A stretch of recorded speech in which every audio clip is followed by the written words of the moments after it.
Oi, pessoal, tudo bem? Aqui é a Prof. Aline, né? Mais uma aula com vocês. Dessa vez nós vamos fazer uma revisão de direito constitucional agora já, né? Para o concurso público, para o certame da Polícia Civil de Minas Gerais. Tentei trazer aqui, colocar 10 questões, né? Os principais focos, aquilo que a FGV costuma cobrar mais, que tenho percebido que tem caído com mais constâncias nas provas. Para aqueles que já acompanharam as minhas aulas, né, ou que costumam me seguir no Instagram, já sabem que eu sempre friso, né, leiam a Constituição Federal. Mais de 90% das questões, pessoal, é a literalidade da lei, é o que diz na Constituição, ipsis literis. Então, assim, não podemos deixar de perder uma questão, né, gabaritar uma questão, por conta de que não lemos a Constituição, ou não ouvimos, para aqueles que preferem áudio, como eu também já disse nas aulas, né? Os streamings fornecem, pelo menos o Spotify e o Deezer, fornecem de forma gratuita, né, a Constituição Federal, Planalto também, Planalto não, perdão, o site do STF também, a gente consegue ter a Constituição Federal em áudio, então é muito importante ter esse contato com a Constituição, mesmo faltando poucos dias, ainda dá tempo, porque dá para ouvir, né? E é isso que eu quero frisar. Então, trouxe aqui, tentei colocar, eu sei que em 10 questões, de uma forma muito resumida, é difícil, mas vamos fazer o possível para dentro dessas questões também trazermos os temas daquelas que estariam erradas, para que a gente possa conversar e assim falar bastante sobre a matéria e dar aquela revisada geral, tá? Lembrando, então, para vocês, para quem não nos segue, né, nos seguimos no Instagram, tanto na página do X Concurso, quanto na minha, na Libaini, nós estamos sempre postando dicas, vídeos, né, coisas sobre concurso público. Também nos seguir no YouTube, no Instagram, ativar aí o sininho da notificação, né, para que possa nos acompanhar e ser feliz aí durante os concursos públicos, tá, gente? Então, como eu falei aqui, vamos dar início à nossa aula, porque ela é curtinha, para que vocês possam continuar estudando, tá? E nós vencermos, então, pelo menos aquelas questões que costumam, dos temas que costumam ser mais frequentes em provas, tá? Então, como é que eu fiz essa questão que eu trouxe? Trouxe exatamente, tá, aquilo que costuma ser mais cobrado. E aí, já de primeiro, assim, o que eu trago? Trago sobre a questão dos entes federativos, que é um assunto básico, né, de direito constitucional, de teoria geral do Estado, e que despenca em concurso público. E é literalidade do artigo, tá? Então, olha o que diz a questão. De acordo com o texto constitucional, já está dizendo que está na Constituição, o Brasil, considerado um exemplo de Estado federado, já está ali dizendo também, então, que é um Estado federal, não inclui como ente da federação. E aí vai listar ali, né, Distrito Federal, estados, municípios, territórios e União. O que ele quer saber aqui? Ele quer saber, então, quais são os entes da federação e qual que não é o ente da federação. Ah, como eu vou saber? Literalidade da lei. O artigo 1º da Constituição, né, Federal, ele já traz isso. Olha o que diz, eu vou ler para vocês o artigo, para vocês terem a noção. A República Federativa do Brasil, formada pela união indissolúvel dos estados, municípios do Distrito Federal, constitui-se em Estado democrático de direito e tem como fundamentos, e aí vai trazer, né? Aí depois já vai trazer quais são os poderes da União, independentes e harmônicos, e aí vai seguir nos outros artigos, tá? Então, o que quer dizer, né, pessoal, essa questão em si? Ela traz, então, no artigo 1º, quais são os entes da federação, por óbvios que não estão ali, não são, não é? E o que fica claro? Que, então, é a União, o Estado, os municípios e o Distrito Federal. Então, qual que fica de fora ali? O território, né, pessoal? Exatamente o território é o que vai ficar, então, de fora dessa questão. Daí, como a gente vai poder, então, analisar, ó, que no outro slide eu já trouxe para vocês, que a resposta correta, então, seria a letra D, os territórios, que não são, então, um exemplo de Estado federado. Aliás, né, então, já abrimos essa brecha e já vamos falar sobre o artigo 18, que também cai, né, também faz parte do conteúdo programático e está no edital. E o que traz o artigo 18 no seu parágrafo 2º? Ele vai definir os territórios, então vai dizer que os territórios, eles integram a União, mas apesar de integrar a União, eles não são considerados, então, entes da federação, porque eles não fazem, né, logo, então, por isso, né, eles não vão fazer parte da organização político-administrativa, não vão dispor de autonomia política, caso caia também, tá? E não integra o Estado Federal, como eu já tinha dito. Então, os territórios, na verdade, eles são meras descentralizações administrativas territoriais pertencentes à União. Tá, pessoal? Então, essa aqui é a questão número 1, que sempre cai sobre entes federativos. O artigo 1º, ali, o 2º, o 3º, o 4º, costuma cair com frequência um deles na prova, eles misturam alguma coisa e tal, mas, assim, são artigos que vocês têm que saber para a prova. Por isso que eu estou frisando novamente, né? Para quem não foi meu aluno, só está assistindo essa aula aqui no YouTube, tá, gente? Tem aquela frisada, tá? Deem uma lida na Constituição Federal, ou então ouçam ela pelo Spotify, ouçam ela pelo Deezer, ouçam na página do STF, de forma gratuita, tá? Não é só para esse concurso, todos os concursos, eles exigem a Constituição, então, assim, é um aprendizado de vida, com certeza, tá, gente? Dando, então, seguimento para a nossa aula de hoje, a gente já vai para a questão de número 2, que vai trazer sobre a competência, tá? Que também faz parte do conteúdo programático, né?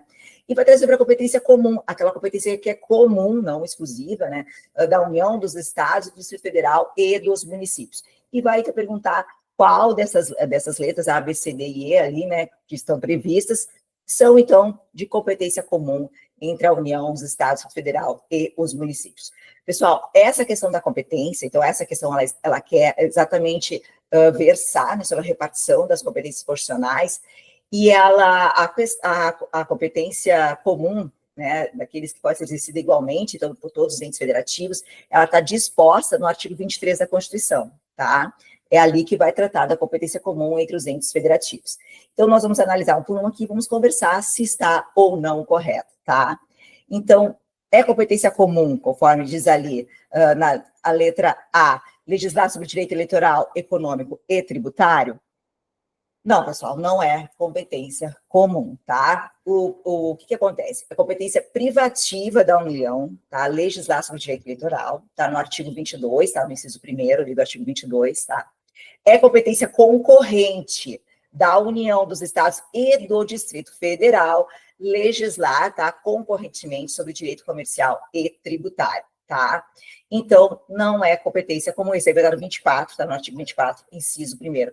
Então, já sabemos que a letra A, ela não é uma competência, então, comum, tá? Porque legislação de direito eleitoral, econômico e tributário, como eu falei para vocês, não é comum aos estados, Distrito Federal, municípios e União. A segunda já vai trazer, então, a seguinte questão, né? Legislar, então, sobre direito trabalhista, agrário e financeiro. Novamente, literalidade da lei, se a gente tiver o conhecimento da lei, a gente sabe. Pessoal, tá errado também. Por que tá errado, tá? Porque no que tange a direito trabalhista e agrário, é competência privativa da União, tá? No artigo 22 também, como eu falei para vocês, no inciso 1º, tá? E na questão do direito financeiro, tá? No artigo 24, inciso 1º, que é competência concorrente, concorre, então, tanto a União quanto os estados e o Distrito Federal, tá? Vamos passar, então, para a questão, para a letra C, né, que vai dizer o quê? Promover programas de construção de moradias e melhorias das condições habitacionais. Essa é a resposta correta, tá, gente? Exatamente isso aqui. Promover programas de construção de moradias e melhoria das condições habitacionais, está correto, está previsto no artigo 23, e é comum, então, a competência entre os entes federativos para poder promover esses programas de condições de moradia, tá? Vamos só falar, então, sobre a letra D e a letra E, para vocês entenderem por que está incorreto, tá? A letra D, ela fala sobre organizar e prestar diretamente, né, ou sob o regime de concessão e permissão, o serviço de transporte coletivo. Essa questão aqui, ela não é uma competência comum, ao contrário, tá? Ela é a competência dos municípios, tá? Sobre o transporte coletivo, e está no artigo 30, inciso 5º, tá? E a outra que vai trazer aqui, que é realizar o planejamento e controle da ocupação do solo urbano. Também, gente, também está ali, também uma competência, exclusiva, né? Uma competência dos municípios, também no artigo 30, só que no inciso 7º. Tudo com a literalidade da lei, conforme eu estou dizendo para vocês há bastante tempo já, né, que eu sempre falo sobre essa questão de que é a literalidade que é cobrado, né, gente? Então, aqui, na questão de número 2, tá, como eu falei, a resposta correta é a letra C, tá? Competência comum, então, da União, dos Estados, do Distrito Federal e dos municípios, promover, então, esses programas de construção e melhoria, né, das condições habitacionais, tá, gente? Vamos passar para a próxima questão, tá? Essa questão, ela vai trazer duas afirmativas, né, duas assertativas, e vai, então, querer que a gente fale sobre qual tipo de direito essas afirmativas estão afirmando. Perdão pela frase, mas vamos conversar, então, exatamente sobre isso, tá? Então, o que que traz a questão número 3, primeiro trecho? Todo brasileiro em situação de vulnerabilidade terá direito a uma renda básica familiar, garantida pelo poder público em programa de transferência de renda, tá? E a segunda fala o quê? É assegurado o direito de greve, né, competindo aos trabalhadores decidir sobre a oportunidade de exercê-lo, né, e também sobre os interesses que devam, por meio dele, postular. E aí pede, então, para dizer que os trechos, né, esses dois trechos, eles trazem exemplos de direitos fundamentais e pergunta que direitos fundamentais são esses, tá? Então, o que a gente tem que ter conhecimento nessa questão aqui, na questão de número 3, quando a gente for falar sobre essa questão de número 3, a gente tem que ter um conhecimento sobre direitos sociais, né, que são os direitos aqui. O que eu quero falar para vocês, então já trouxe, né, que a letra A é a correta, né, gente? Por quê? O artigo 6º ao artigo 11, tá, ele vai dispor sobre os direitos sociais, tá, na Constituição Federal. Tá? E o artigo 6º, no seu parágrafo único, ele dispõe exatamente sobre o trecho que é afirmado, quando ele diz que todo brasileiro, olha só, em situação de vulnerabilidade social, terá direito a uma renda básica familiar, garantida pelo poder público em programa permanente de transferência de renda, cujas normas e requisitos de acesso serão determinados em lei, observadas a legislação fiscal orçamentária. Então, como eu falei para vocês, é praticamente a literalidade. Leu o artigo, dominou a Constituição, ou ouviu, né? Eu gosto muito de áudio, vocês já saberiam responder essa questão. E se você soubesse pelo menos um trecho, o outro também era óbvio. Por quê? Porque a outra questão, que é a questão do direito à greve, o artigo 9º vai dispor. O que o artigo 9º fala? É assegurar o direito de greve, competindo aos trabalhadores decidir sobre a oportunidade de exercê-los e os interesses que devam, por meio dele, defender, tá? Então, pessoal, esses dois, os dois direitos, então, do enunciado, eles são classificados como direitos sociais. Por que não seriam os demais? A letra B, tá? Está incorreta, porque os direitos políticos, né, eles estão previstos no artigo 14 ao 16 da Constituição, tá? E os direitos estampados, então, no enunciado, são direitos sociais e não direitos políticos, tá? A letra C também está incorreta, tá? Os direitos individuais estão previstos, na sua maioria, no artigo 5º, tá? E os direitos, como eu falei, ali são sociais. A letra D traz sobre os direitos de nacionalidade, que estão principalmente ali no artigo 12 da Constituição, que também não é o caso, né? Dos trechos que traz essa questão, tá? E a letra E também está incorreta, porque os direitos relativos à existência de partidos políticos estão previstos no artigo 17 da Constituição, então fora ali dos direitos sociais, como eu falei, que estão no artigo 6º ao artigo 11. Então, portanto, né, conforme a gente pode analisar aqui, a alternativa correta é a letra A, direitos sociais, tá, gente? Dando seguimento, então, na questão de número 4, também eu trouxe uma outra questão de competência e de conhecimento de constitucionalidade também, tá? Mas é principalmente por causa de uma questão de competência. É saber, eu confundi, digamos assim, eu trouxe uma questão bem confusa que traz, vocês vão pensar assim, mas também é sobre controle de constitucionalidade, meu Deus, isso não quero na minha prova. Não é sobre controle de constitucionalidade, é sobre competência. O que diz a questão, tá, gente? Que o município Alfa editou a lei número X, tá? Dispondo, então, que todos os edifícios e condomínios que viessem a ser instalados no território municipal, a partir da publicação dessa lei, né, deveria contar com hidrômetros individuais. É isso que a lei fala, tá? Não estou conformado com o teor dessa lei, tá? Queria aumentar exponencialmente os custos decorrentes, né, da instalação de edifícios e condomínios no seu território, né? Uma associação que congregava as empresas do setor de construção solicitou que o advogado, né, deles analisasse a compatibilidade formal desse dispositivo com a Constituição. Então, o que ele queria saber? É constitucional exigir do município que instale, então, hidrômetros individuais em cada construção nova? Era isso que eu queria saber. Mas não é a constitucionalidade em si. O que eu quero saber, se a gente for ler? Quem é que é competente para falar sobre esse assunto? Porque se for o município competente, então é constitucional, é o que a Constituição diz. Se não for, é inconstitucional. Tá? É exatamente isso que a questão versa. Só está aí daquele jeito FGV confuso de ser, né, para vocês pensarem, ai meu Deus, entrar em pânico. Não entre em pânico quando vocês lerem uma questão. Às vezes vocês pensam que é uma coisa e é outra. Tranquilidade, que a gente treina em sala de aula, para aqueles que não forem meus alunos, eu sei que, mas eu sempre falo, né, de tranquilidade, de parar, respirar fundo, dizer calma. Eu sempre digo meu nome, né, calma, Aline, calma, vamos lá, respira fundo, nós vamos conseguir. E nós vamos conseguir. Então, vamos primeiro saber. Então, está falando sobre o que aqui? Sobre a questão, né, o que essa questão traz? Ela traz sobre a questão de controle de constitucionalidade. Não, né, gente? O que quer saber, então, né? Sobre essa questão é constitucional a lei municipal, né, que dispõe sobre a obrigatoriedade de instalação de hidrômetros individuais em edifícios e condomínios? Compete aos municípios legislar sobre a obrigatoriedade, então, de instalações de hidrômetros individuais nos edifícios e condomínios? Então, em razão de quê? Do preponderante interesse local envolvido? Então, como é que a gente vai saber sobre isso? O fornecimento de água é um serviço público de interesse, gente, predominantemente local, tá? É isso que tem que ficar claro.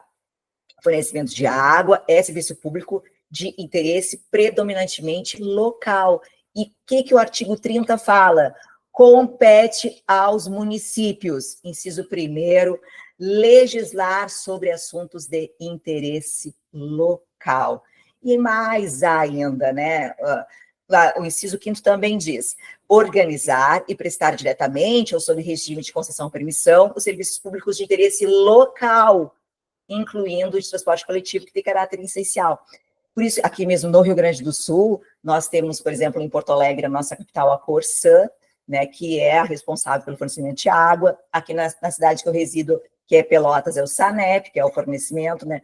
São Paulo, acho que é o Sanesb, não sei, Minas Gerais, claro que vai ter também o seu, porque é local, está no município, não é estadual e não é também da União, tá, gente? Então, é isso que tem que ficar claro. Então, a gente já sabe que não, peraí, está de acordo com a Constituição, porque compete aos municípios legislar sobre algo de interesse local e, por óbvio, né, essa questão de instalação de hidrômetros, né, essa questão de tratar fornecimento de água, ele é predominantemente local. Então, a gente já sabe que, em relação a essa questão, ela está de acordo com a Constituição.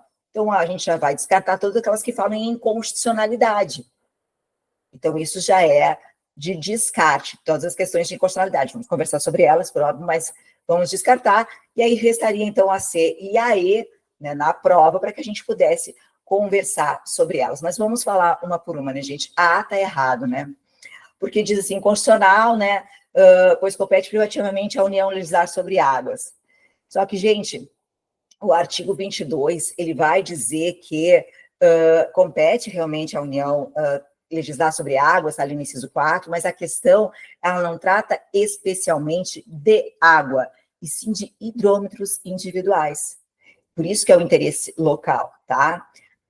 Está errada. A letra B também está errada, a gente já tinha conversado, porque fala que é inconstitucional, porque diz que compete privativamente à União legislar sobre direito civil. Tá? Realmente, o artigo 22, inciso 1º, vai dizer que compete à União legislar sobre direito civil, comercial e tal, mas a questão não trata de direito civil, e sim de hidrômetros individuais.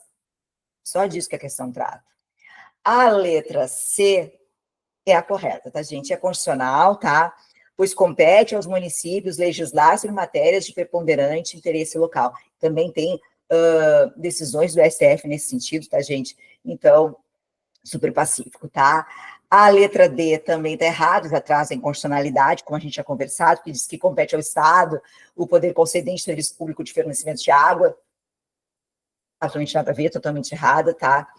E a letra E, ela está errada, porque diz que é constitucional, tudo bem, né? Mas ela diz que é uma competência concorrente entre todos os entes federativos, e aí o artigo 24 não fala sobre isso. Quando o artigo fala sobre a competência concorrente, ela fala da responsabilidade por dano ao meio ambiente, que não é uma questão de proteção ao consumidor, não é o que está sendo aqui também tratado nessa questão. Essa questão só trata da questão de hidrômetros individuais, ou seja, de uma matéria totalmente de interesse predominantemente local, tá? É uma coisa, compete aos municípios legislar sobre a obrigatoriedade ou não da instalação de hidrômetros individuais nos edifícios e condomínios, decisão do STF, é de conhecimento doutrinário, ou seja, não se tem dúvidas, tá? Então, aqui, nessa questão específica, conforme a gente tem conversado, né, gente, a resposta, então, correta é a letra C. É constitucional, porque compete aos municípios legislar sobre matérias de preponderante interesse local, tá? Dando, então, seguimento aqui à nossa jornada, né, vamos trazer uma questão sobre as funções essenciais à justiça, que também cai na nossa prova, faz parte do nosso conteúdo programático para a prova da Polícia Civil do Estado de Minas Gerais. E aí ele vai trazer que, em relação, né, às funções essenciais de justiça, vai perguntar se elas estão subordinadas ao Poder Judiciário no plano funcional, vai perguntar se elas são autônomas em relação ao Poder Judiciário, se elas estão subordinadas ao Poder Judiciário, mas no seu plano administrativo, vai falar se elas são autônomas em relação ao Poder Judiciário, subordinadas ao Ministério da Justiça, ou se elas estão subordinadas ao Poder Executivo, naquela questão ali do plano financeiro. É isso que está trazendo, então, a questão número 5. Então, o que traz aqui, né? O que o aluno vai ter que ter conhecimento, né? Vai exigir um conhecimento, então, nessa parte da disciplina de Direito Constitucional relacionada às funções essenciais à justiça, tá? Então, as funções essenciais à justiça, o que a gente tem que saber? Que elas são exercidas, então, pelo Ministério Público, tá?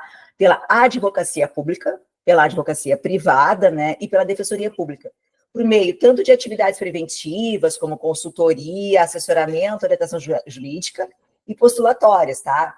E desempenhadas estão perante, principalmente, né, o judiciário na defesa dos interesses, né, de determinados interesses postos, mas também, apesar de serem prestadas, digamos assim, né, desempenhadas perante o judiciário, elas são funções autônomas em relação ao poder judiciário, tá, gente? Totalmente autônoma. E aí, vou dar até um exemplo para vocês, né, que é a questão do Ministério Público, a Constituição, então ela fala lá no artigo 127, no parágrafo 2º, que ao Ministério Público é assegurado a autonomia funcional e administrativa, tá? Então, não há que se falar em nenhuma forma de ligação com o Poder Judiciário. Então, essa questão aqui, bem clara, bem tranquila, as 5, que elas são totalmente autônomas em relação ao Poder Judiciário, logo, a resposta correta seria a letra B. Também ali, gente, na Constituição Federal, expresso e escrito, tá? Aqui vai trazer o quê, gente? Vai trazer uma questão de agora, de ação também do Ministério Público, tá? E de interesses, tá? Vamos conversar, então, sobre essa questão, tá? Falou que teve falhas no sistema de filtros de uma siderúrgica, tá? E que toneladas de resíduos foram despejados, então, por causa dessa falha, no município Delta, tá? O que trouxe, então, inúmeros danos ao meio ambiente. Uma coisa que acontece dia sim, dia também aqui no Brasil, né? Então, quando esse fato ocorreu, diversas pessoas procuraram o MP, tá? Para que, solicitando que fossem executadas providências, tanto para responsabilizar o pessoal da siderúrgica, tá? Por esses danos, então, causados ao meio ambiente. Tá? E aí, o que ele quer saber? O Ministério Público, então, à luz, né, da Constituição, ele tem atribuição para tomar as providências cabíveis, ok? Por quê? Essa é a questão. Então, a gente tem por quê? Porque a gente está perante qual tipo de interesse? É isso que a questão de número 6, ela traz à tona, tá? Então, ela vai trazer, o que ela quer ali conversar? Sobre os direitos e interesses difusos, coletivos e individuais homogêneos. É isso que traz, tá? O que a gente precisa saber, tá, gente? Esses conceitos, tá? Os conceitos, então, os direitos difusos, direitos coletivos, tá? E direitos individuais. Eu sempre trago assim, que os direitos difusos, tá? Eles são direitos transindividuais, né? Eles transpassam aquele indivíduo, eles têm uma natureza indivisível, tá? Os direitos difusos, tá? Os titulares, eles são pessoas indeterminadas e ligadas por alguma situação, alguma circunstância de fato. Esses são os direitos difusos. Os coletivos também são direitos individuais de natureza indivisível, só que os titulares são grupos ou são categorias, classes de pessoas ligadas entre si ou com a parte contrária, né, por uma relação jurídica base, tá? E os direitos individuais são os decorrentes de origem comum, tá? São os direitos individuais, tá? Então, os direitos difusos, eles são mais amplos, né? Porque os titulares, eles são indeterminados do que os coletivos, que são para determinado grupo, e do que os individuais, que é uma pessoa, né? Então, quais são, por exemplo, assim, né? Os direitos difusos é o caso dos direitos relativos à criança e adolescente, aos portadores de necessidades especiais e ao meio ambiente, tá? Isso, então, tem que ficar muito claro. A gente não atinge uma determinada pessoa, né, quando a gente fala em meio ambiente. Então, a gente está falando de quê? A gente está falando de um interesse que transcende o indivíduo, né, e que é indeterminado. Por isso, então, que a resposta aqui correta seria a letra E. Trata-se de um direito difuso. Então, todo o direito da criança e adolescente, da proteção ao meio ambiente, como eu estava falando para vocês, das necessidades especiais, ela é um direito difuso, porque ela trata de pessoas, né, na sua mais ampla categoria e que são indeterminadas, tá, gente? Passando, então, para a questão de número 7, já pede para analisar as afirmativas, né, a 1, a 2 e a 3, e falar qual que está correta e qual que está errada. Sempre aconselho, quando é questões assim, colocar do lado certo ou errado. Lembrando assim, né? Inciso, aliás, primeiro, análise alternativas a seguir. Primeiro, a soberania, a cidadania e a proteção à propriedade privada constitui fundamentos da República Federativa do Brasil. Se estiver certo, coloca certo. Se estiver errado, coloca errado do lado. Vai ficar muito mais fácil da gente poder trabalhar, então, com essa questão, né, gente? O que a questão número 7 está se tratando, tá? Vai se tratar, então, dessa questão a primeira delas vai trazer já no artigo 1º. O artigo 1º é o que traz, então, gente, como eu já tinha falado para vocês ali, é o artigo 1º que traz sobre soberania, cidadania, porque está perguntando quais são os fundamentos. O artigo 1º é o que traz os fundamentos da República Federativa do Brasil. E aí a pergunta é se a soberania, a cidadania e a proteção da propriedade privada estão elencados no artigo 1º. Como eu digo, se tu já leu a Constituição, se está em contato com ela, tu sabes o que está elencado no artigo 1º. Saberia, então, dizer se está correto ou se está errado, tá? Então, a soberania, a cidadania e a proteção à propriedade privada constituem fundamentos da República Federativa do Brasil. Errado, tá? Por quê? O artigo 1º diz que a República Federativa do Brasil, formada pela união indissolúvel dos Estados, municípios e federal, né, constitui-se Estado Democrático de Direito e tem como fundamentos a soberania, ok, ó, a cidadania, e aí segue a dignidade da pessoa humana, os valores, né, sociais do trabalho e da livre iniciativa e o pluralismo político. Não fala em proteção à propriedade privada. Não está a proteção da propriedade privada como sendo, perdão, um fundamento da República Federativa do Brasil. Logo, a 1 já está errada. Vamos marcar o Ezinho ali na número 1 e vamos passar para a próxima questão, que diz o seguinte: a República Federativa do Brasil rege-se em suas relações internacionais pela autodeterminação dos povos e pela não intervenção. Certíssima essa afirmativa, gente. Está no artigo 4º da Constituição, que ela vai trazer ali, que rege as relações internacionais pelos seguintes princípios. No inciso 3º já vai falar, então, da autodeterminação dos povos, e no inciso 4º da não intervenção, tá? Então, a gente já coloca um certinho ali na 2, primeira errada, 2 certinhas. Vamos para a 3, tá?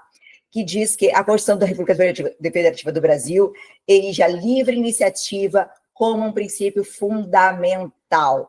Pessoal, essa questão também está certa, tá? Tanto é que eu li para vocês ali na questão de número 1, né? O que eu falei para vocês? Que a questão de número 1, no artigo 1º que vai falar ali, ele vai trazer, então, né, a soberania, a cidadania, a dignidade da pessoa humana, os valores sociais do trabalho e a livre iniciativa, né, e o pluralismo político. Então, aqui quando diz que a livre iniciativa é um princípio fundamental, está coberta de razão, porque está descrito no artigo 1º.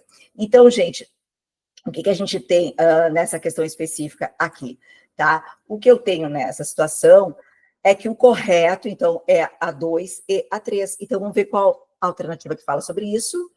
É a letra E, ó, se somente as afirmativas 2 e 3 estiverem corretas. Então, na questão de número 7, a gente marcaria a letra E, tá ok, pessoal? Dando seguimento para a próxima questão, a gente vai trazer os princípios fundamentais, né, da República Federativa do Brasil, tá?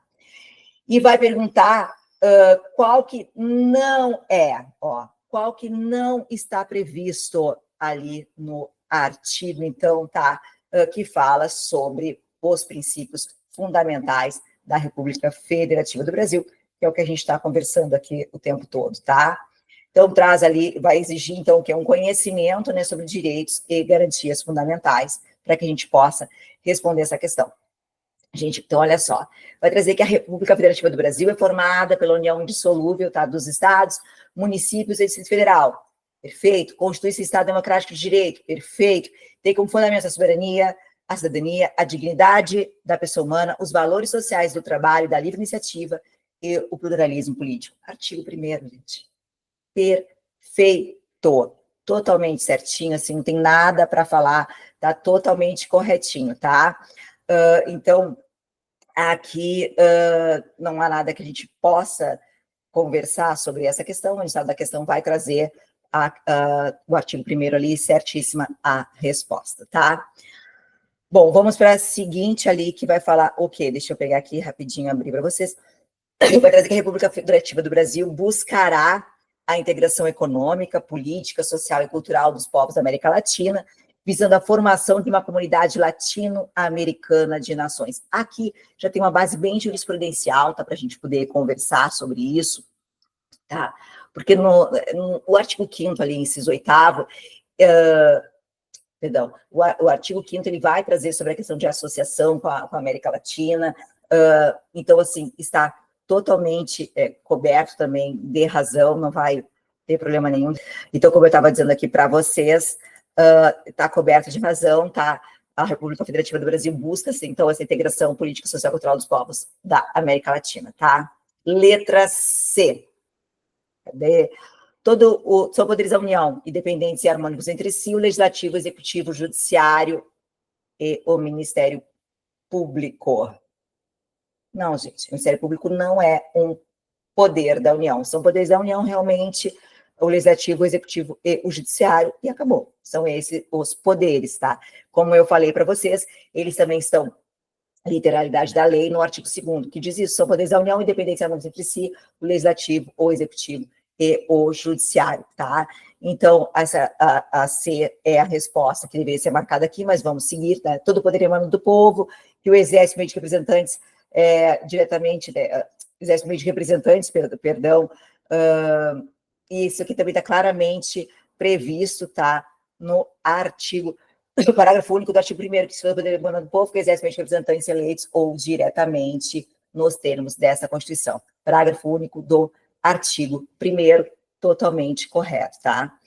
E o outro que vai falar sobre a E, que é erradicar a pobreza e a marginalização, tá? E reduzir as desigualdades sociais, é um objetivo fundamental. Os objetivos, gente, fundamentais, eles são no artigo 3º, e eu vou ler para vocês. Constituem-se objetivos fundamentais: construir uma sociedade livre, justa e solidária, garantir o desenvolvimento nacional, erradicar a pobreza, a marginalização e reduzir as desigualdades sociais e regionais. Então, também coberta de razão. Logo, nós marcaríamos aqui na questão de número 8, a letra C, uma vez que o Ministério Público não é um poder da União, né, e não está previsto no artigo 2º. Mais uma vez, mostrando para vocês a literalidade da lei. Pessoal, a importância, eu friso tanto assim para os meus alunos, então, para vocês que estão assistindo essa aula, que não me conhecem, estão assistindo a primeira vez essa aula de Direito Constitucional, primeiro eu vou pedir que vocês, né, sigam aqui o canal do X-Concurso, ativem o sininho para receber as notificações e me sigam também no Instagram, @Liebaini, Leebainy, vai estar na legenda, obviamente, mas para que vocês possam estar por dentro dessas coisas e saber como eu incomodo para que vocês leiam a Constituição ou a ouçam nos streams, para que vocês possam estar em contato e não cair em nenhuma pegadinha de examinador, tá? Próxima questão, tá?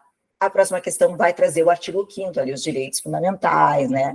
Normalmente os individuais. Então, fala sobre o quê? Sobre um concurso público. Ó, a Joana vai se inscrever para um concurso público destinado ao provimento de determinado cargo efetivo do estado beta. Vamos lá, né? Minas Gerais, então.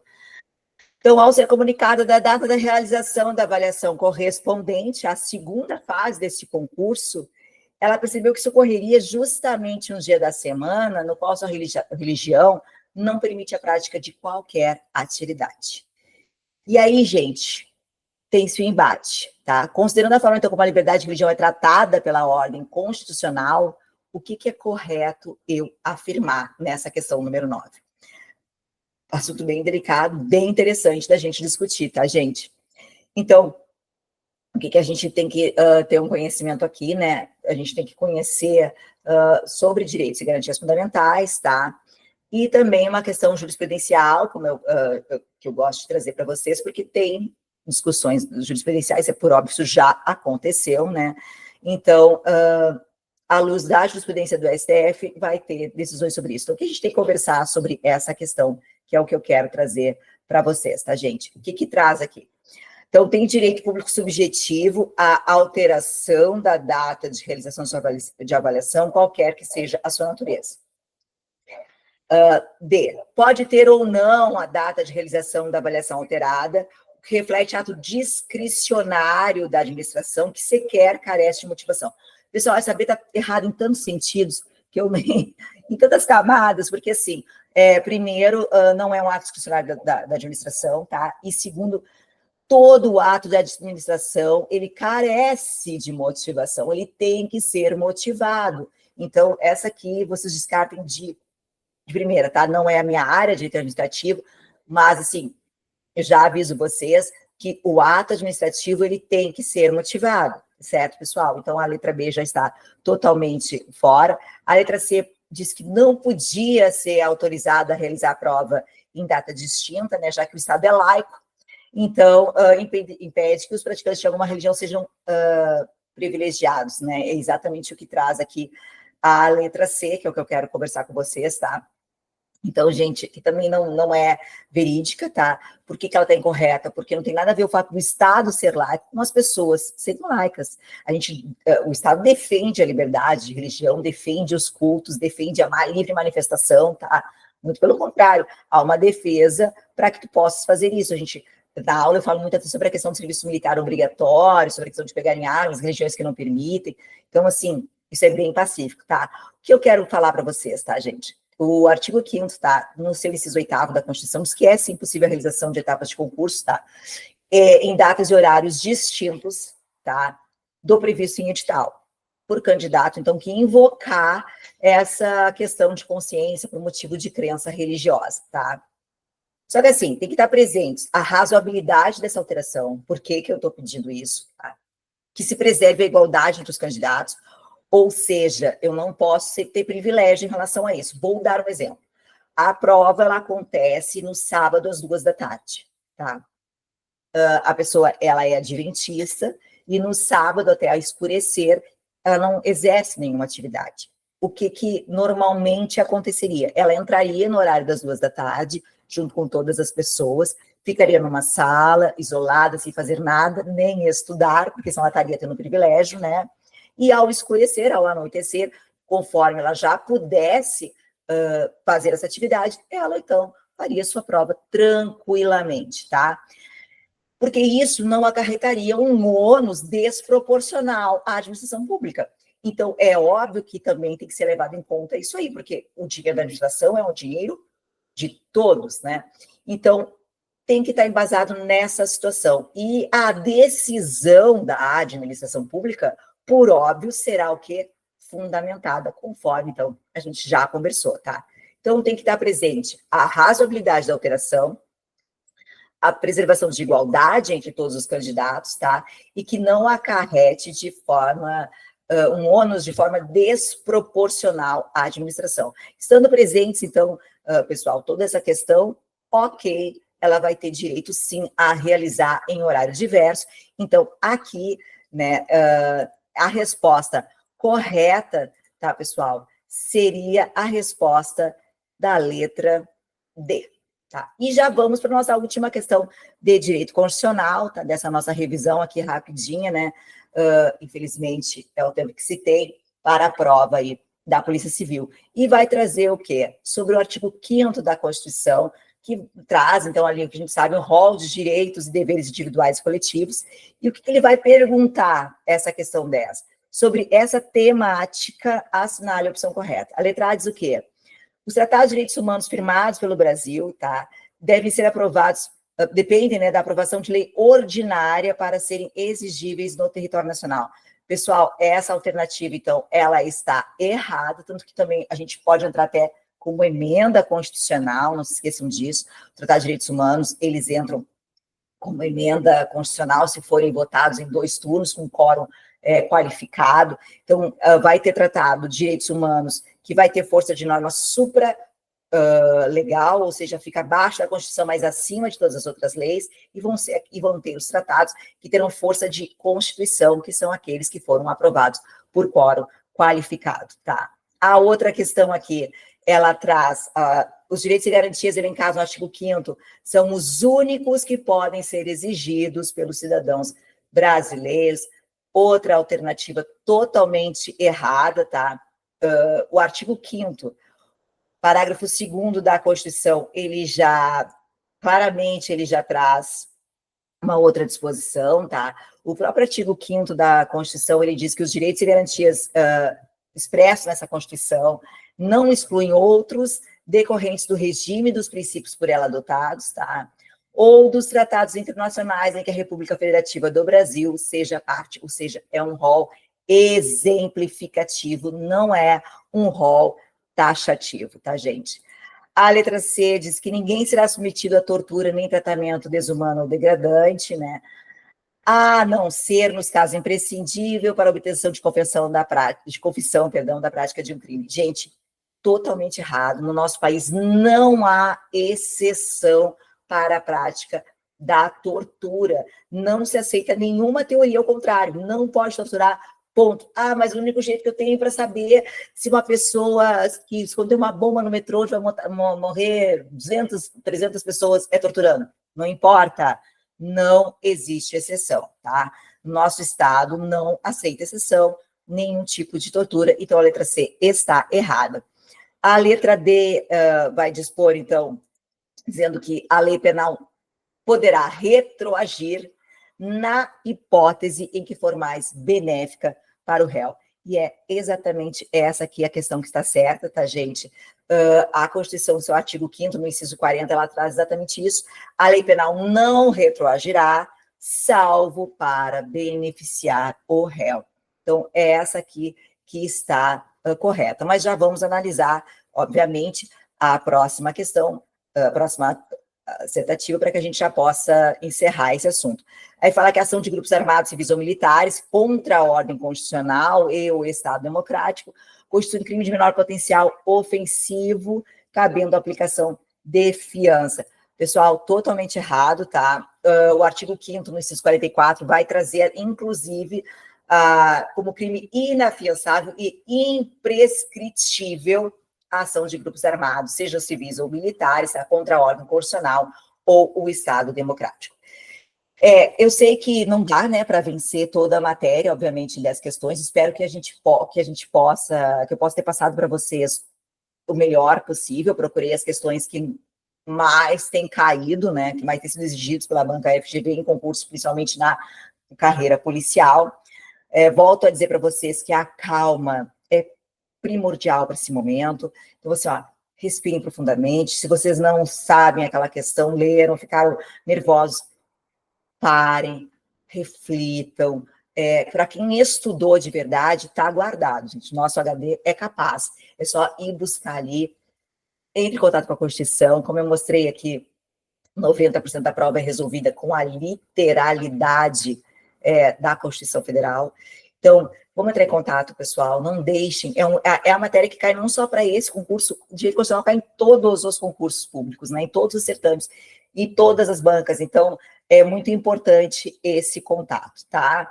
Fico à disposição de qualquer dúvida de vocês, tá? Como eu falei, me sigam, tá? Para que a gente possa conversar, vocês podem mandar qualquer dúvida, qualquer pergunta, que eu sempre respondo para vocês, sempre que, o mais breve possível. Sou eu mesma que administro tudo, então às vezes não é tão rápido, né, como eu gostaria que fosse, tá, pessoal? Mas eu já me coloco à disposição para vocês. Uma ótima prova para quem for me assistir amanhã, tem aula, eu vou dar aula de Direitos Humanos, né, também para a Polícia Civil de Minas Gerais, aquela revisão, separei 10 questões, então já ative a notificação para não esquecer, tá, da aula amanhã de Direitos Humanos. Conto com vocês, com a presença de vocês. Qualquer dúvida é só me chamar. Uma boa prova para todos vocês, na tranquilidade, tá? Que vocês possam ser, então, meus colegas aí de profissão.